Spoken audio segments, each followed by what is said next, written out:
네, 강프로입니다. 자, 한미반도체 보겠습니다. 한미반도체가 어저께 급락 구간을 거쳤죠. 왜 그런지 다들 아실 겁니다. 하이닉스의 뒤통수. 자, 그런데 사실상 하이닉스는 여기 부품사들도 그렇고요.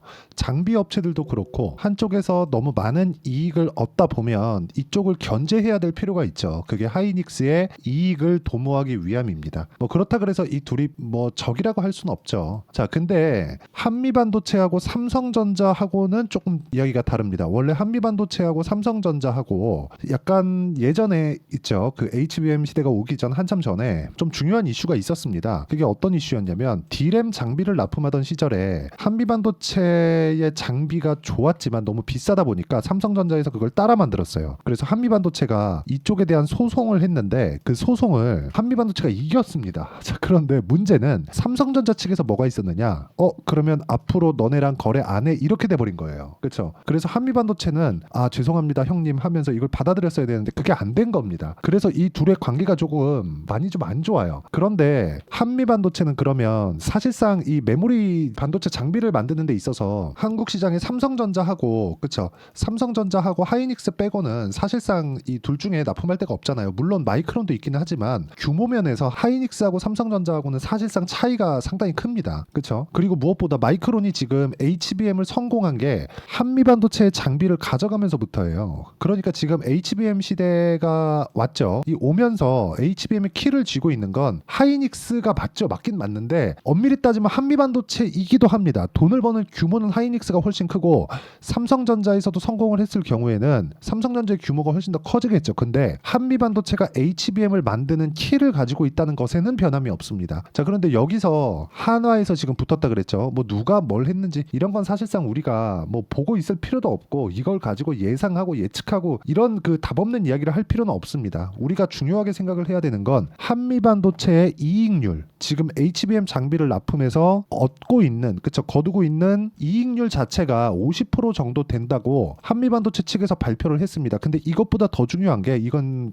제가 추후에 이야기를 드릴 건데 한미반도체는 지금 공시를 엄청 많이 뿌리고 있죠. 근데 그게 좋은 공시들입니다. 억지로 만들어낸 게 아니라 기업의 내부 사정 이슈들을 투명하게 밝히고 있을 정도로 공시를 많이 내고 있어요. 그만큼 주주 친화적인 기업이다. 그래서 우리는 한미반도체를 볼 때 나쁘게 볼 이유가 전혀 없습니다. 그리고 또 한 가지 사업적인 측면에서 봤을 때도 제가 감히 이 그 반도체 사업군을 다 판단하거나 그런다는 이야기가 아닙니다. 한 가지만 딱 기억하시면 될 것 같아요. 한미반도체가 키를 쥐고 있는 것은 맞다. 하지만 이익률은 떨어질 수 있을 수도 있겠다. 자꾸 이쪽 있죠. 하이닉스도 그렇고 그렇죠? 이쪽에서 견제를 하고 있기 때문에 그렇습니다. 근데 만약에 한미반도체가 최근에 이야기를 한 것처럼 우리 최대 고객사는 삼성전자다 이렇게 이야기를 했단 말이죠. 그러면 한미반도체에서 이쪽으로는 당연히 받아야 돼요. 왜? 한화 쪽에서 지금 들어간다고 하더라도 생산 라인의 테스트가 필요하고 길면 2년까지 걸린다고 하는데 그때 이후에 그렇죠? 무언가 일이 있을 수 있고 그 기간 동안에 한미반도체는 삼성전자랑 손을 딱 잡고 가면 생산량 측면을 대폭 증가시킬 수 있겠죠. 그리고 한미반도체 그 증설할 수 있는 물량이나 그쵸 그런 사이즈들을 감안한다면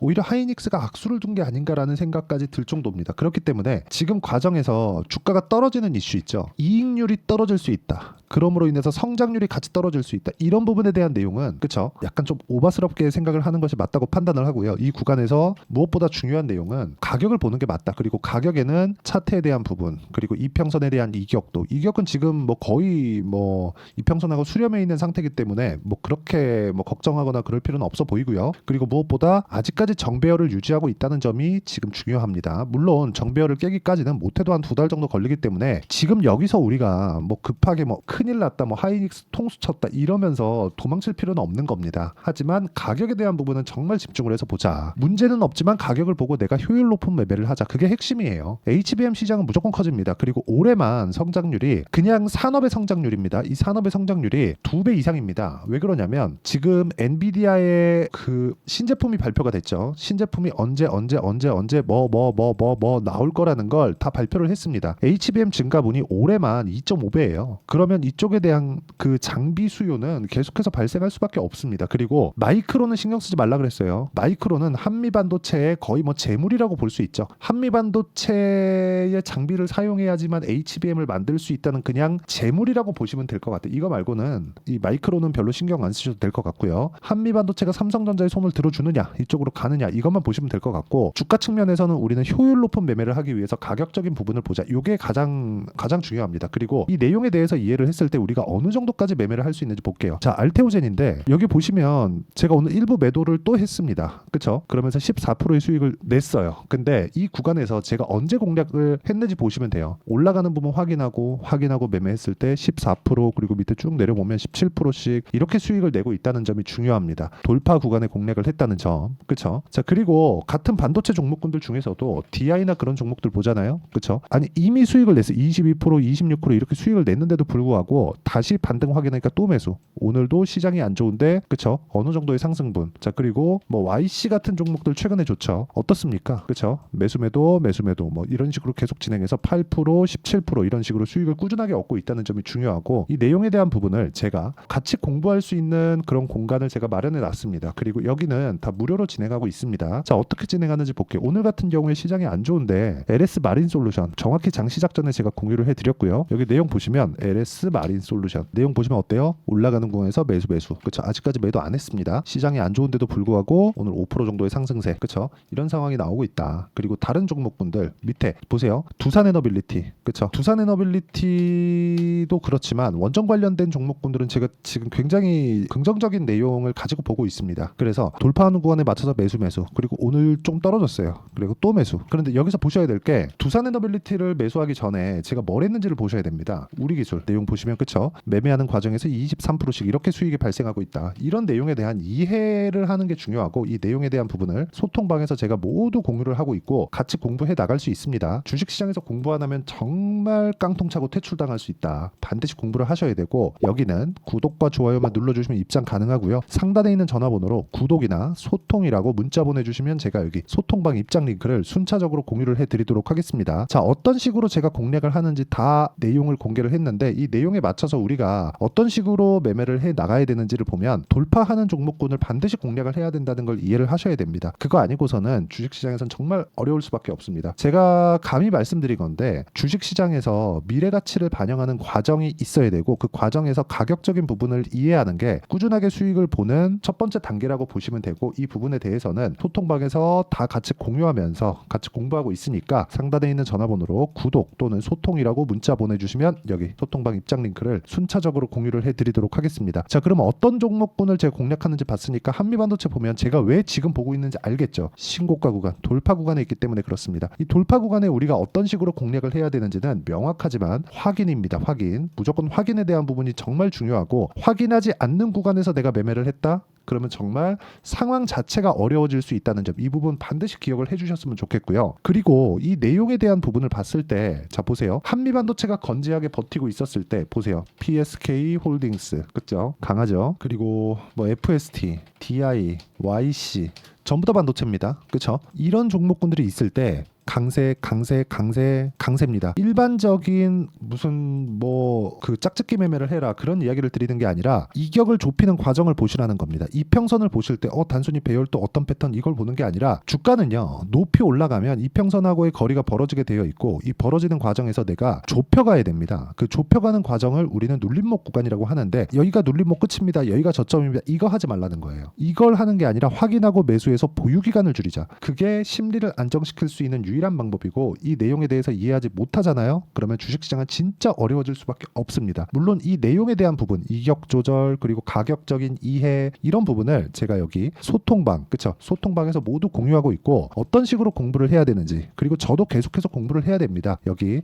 소통방에서 다 공유하고 있으니까 상단에 있는 전화번호로 구독 또는 소통이라고 문자 보내주시면 되고요. 자, 그리고 이 구간에서 내가 어떻게 이런 타점을 잡아내는지, 그리고 타점에 대한 이해, 그쵸? 이런 부분을 했을 때 어떻게 우리가 전략적으로 할 수 있는지에 대한 내용을 여기 한미반도체의 단기 보유 전략. 자, 최근에 한미반도체의 변동성이 커졌기 때문에 변동성 구간에서 우리가 가격을 어떻게 잡아야 되는지에 대한 내용이고, 단기는 2주입니다. 2주 동안 내가 수익 전환시킬 수 있는 가격을 어떻게 볼 것인지 그 내용에 대해서 제가 담아놨고, 이 내용을 토대로 한미반도체의 실시간 타점을 제가 문자로 공유를 해드리도록 할 테니까 상단에 있는 전화번호로 한미라고 문자 보내주시는 분들에 한해서만 제가 한미반도체의 단기 보유 전략 그리고 실시간 타점을 공유해드리도록 하겠습니다. 자, 내용 정리하면 그렇습니다. 한미반도체가 강한 움직임을 보이고 있을 때 우리는 반도체 종목군들이 계속해서 강하다는 그런 부분을 참고할 수 있고, 한미반도체가 강한 움직임을 보이려면 삼성전자의 가격이 안 빠지거나 하이닉스의 가격이 안 빠지거나 둘 중 하나가 돼야 돼요. 둘 중 하나만 되면 됩니다. 특히나 지금 같은 경우엔 더 그렇죠. 하이닉스에서 나쁜 건 삼성전자에서 좋은 거고, 그렇죠? 이런 부분 때문에 그렇습니다. 이 구간에 우리가 어떻게 판단을 해야 될지를 제가 다 이해를 시켜드리도록 할 테니까 영상 끝까지 시청하시고요. 모든 분들이 성공 투자하셨으면 참 좋겠습니다. 자, 24년도가 돼도 여전히 시장은 녹록지 못합니다. 이런 상황이 벌어지는 건 어쩔 수 없습니다. 이런 상황에서도 수익이 나는 종목들의 구조는 변하지 않습니다. 즉 대시세 종목에 대한 구조는 변하지 않는다는 거고, 실제 제가 소통방에서 지속적으로 이야기를 드리고 있는 내용도 대시세 종목이나 시장 주도주를 공략하는 건 철저하게 가격 분석을 하라고 이야기를 드리고, 가격 분석 이후에는 이슈에 대한 파악, 그리고 이슈를 파악하고 나서는 다시 내가 얼마에 매수할지 그 타점에 대한 부분을 지속적으로 언급을 하고 있습니다. 자, 근데 생각해 보세요. 시장이 굉장히 어려웠습니다. 어려운 상황에서의 어떤 종목들이 강했냐 보면 반도체와 그리고 바이오입니다. 자, 실제 여기 보면요.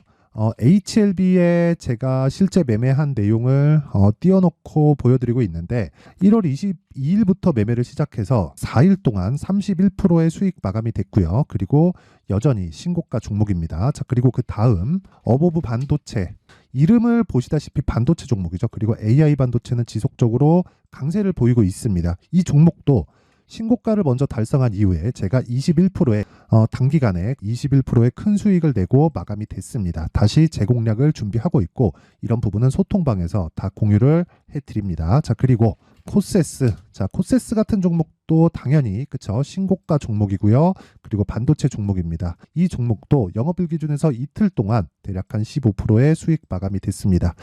내용을 한번 보시면 어떻습니까? HLB를 포함해서 뭐 30%, 20%, 뭐 15% 이런 식의 수익이 지속적으로 발생하고 있는데, 이 세 종목 모두 다 신고가 종목이고 1월 달에 시장이 약세를 보이고 있는 구간에서도 강했었던 그런 종목입니다. 특징점이 하나 있는데, 그 이슈에 앞서서 가격이 먼저 반영했다는 거죠. 그렇게 제가 가격을 먼저 보고 이슈에 대해서 파악하는 이유는 결과적으로는 큰 시세를 먹기 위한 사전 준비 작업입니다. 실제로 큰 시세를 먹기 위해서 사전 준비 작업을 했을 때 여기 레인보우 로보틱스 127%, 그리고 ISC 98%, 그리고 한미반도체 97%의 큰 수익을 내는 상황을 만들 수 있습니다. 어떤 식으로 소통방에서 진행됐는지, 그쵸? 그 상황을 제가 이야기를 드린 건데, 이런 상황도요, 당연히 신고가를 공략했을 때 가능한 겁니다. 자, 그러면 이번에도 마찬가지입니다. 그쵸? 정부 주도의 코리아 디스카운트 해소 방안이 2월 달에 발표를 하고요. 그리고 2월 달에 발표된 내용을 토대로 주가가 움직이는 게 아니라 이미 움직인 내용이 있죠. 실제 이 내용은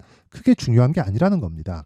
실제 움직인 내용을 보면, 자, 기아차입니다. 실제로 12월 달에 신고가를 만들어 놓고 정부에서 입김을 불어 넣으니까 순식간에 기아차를 포함해서 현대차 같은 거대 기업들의 주가가 2주도 채 되지 않아서 40% 정도의 큰 시세를 냅니다. 자, 그러면 우리는 어떤 종목을 봐야 될까요? 이슈를 파악해야 되는 것도 맞지만 철저하게 가격에 맞춰서 매매를 해야 되는 게 당연히 중요합니다. 정부가 주도하는 정책 방향이 있겠죠. 그 방향에 맞춰서 우리가 종목을 찾을 필요가 있다. 자, 그러면 답이 나왔습니다. 정부가 주도하는 방향에 맞춰서 제2의 기아차를 찾는 게 지금은 중요하다. 근데 정부 정책의 방향에 맞게 가자. 그랬을 때 앞서서 제가 보여드렸었던 내용인 여기 레인보우 로보틱스 127%, 그리고 ISC 98%, 그리고 한미반도체 97%와 같은 수익을 낼 수 있습니다. 물론 시간에 대한 부분은 최소 2주의 시간이 필요하고요. 그리고 최장 3개월 안에 끝내야 됩니다.